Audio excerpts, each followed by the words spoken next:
এই মুহূর্তে তেলের দাম বাড়ানোর পরিকল্পনা নেই সরকারের। সচিবালয়ে এমন কথা জানিয়েছেন জ্বালানি মন্ত্রী ইকবাল হাসান মাহমুদ। তিনি জানিয়েছেন, বর্তমানে যে মজুদ আছে তা দিয়েই স্বাভাবিক সরবরাহ সম্ভব। সেই সাথে তিনি দাবি করেছেন, রেশনিং তুলে নেওয়ার পরও কিছু পাম্প নিজেদের মতো করে তেল বিক্রি করছে। এদিকে আজও পাম্পে চাহিদা মতো তেল পাননি বহু গ্রাহক, ফলে দীর্ঘ ছিল যানবাহনের লাইন। মইনুল হাসানের রিপোর্ট। জ্বালানি তেলের জন্য যানবাহনের দীর্ঘ লাইন এখন এক চিরচেনা ছবি। যুদ্ধ শুরুর পর থেকে যা ঢাকা শহর ছাপিয়ে ছড়িয়ে পড়েছে দেশের প্রত্যন্ত অঞ্চলেও। উত্তরের জেলা চাঁপাই নবাবগঞ্জের এই দৃশ্য তারই প্রমাণ। ঈদে রাজধানীতে যানবাহনের চাপ তুলনামূলক কম থাকলেও চাহিদা মতো জ্বালানি তেল না পাওয়ার অভিযোগ ছিল প্রায় প্রতিদিনে। তার উপর ব্যাংক বন্ধ থাকায় ডিপো থেকে তেল কিনতে পারেননি পাম্প মালিকরা। ফলে ছুটি শেষে প্রথম কার্যদিবসেও ভোগান্তি ছিল মোটরবাইক থেকে শুরু করে ব্যক্তিগত যানবাহনে। ঘন্টার পর ঘন্টা অপেক্ষা করেও তেল মেলেনি প্রয়োজন মতো। আমাদের তেল অল্প দিচ্ছে এখন, যে কাস্টমারগুলো আছে সবার তো চাহিদা পূরণ করতে হবে। আমরা চাচ্ছি সবাইকে কম বেশি করে দিতে। সরকার এটা উঠাই দিচ্ছে, ঠিক আছে, সরকার আমাদের পর্যাপ্ত তেল দিচ্ছে না। হ্যাঁ, আমরা দুই ঘন্টা মিনিমাম দাঁড়িয়ে আছি, কিন্তু আমরা সিরিয়ালে দেখতেছি কিছু খোলা তেল যাচ্ছে।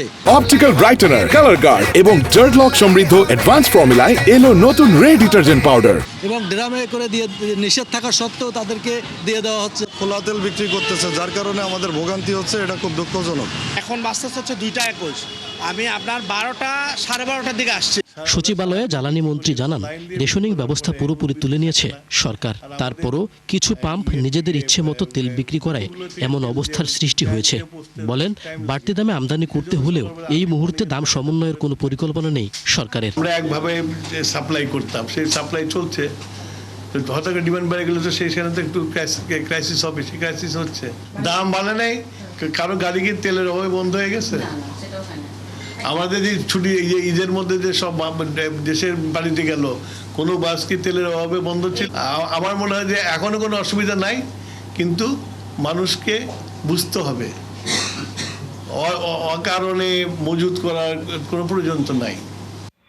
এদিকে মঙ্গলবার উড়োজাহাজের জ্বালানি জেট ফুয়েলের দাম 1,80% বাড়ানোর ঘোষণা দেয় বিইআরসি। ফলে অভ্যন্তরীণ রুটের জন্য প্রতি লিটারে গুনতে হবে 202 টাকার উপরে, আর আন্তর্জাতিক রুটের জন্য তা বেড়েছে 78%।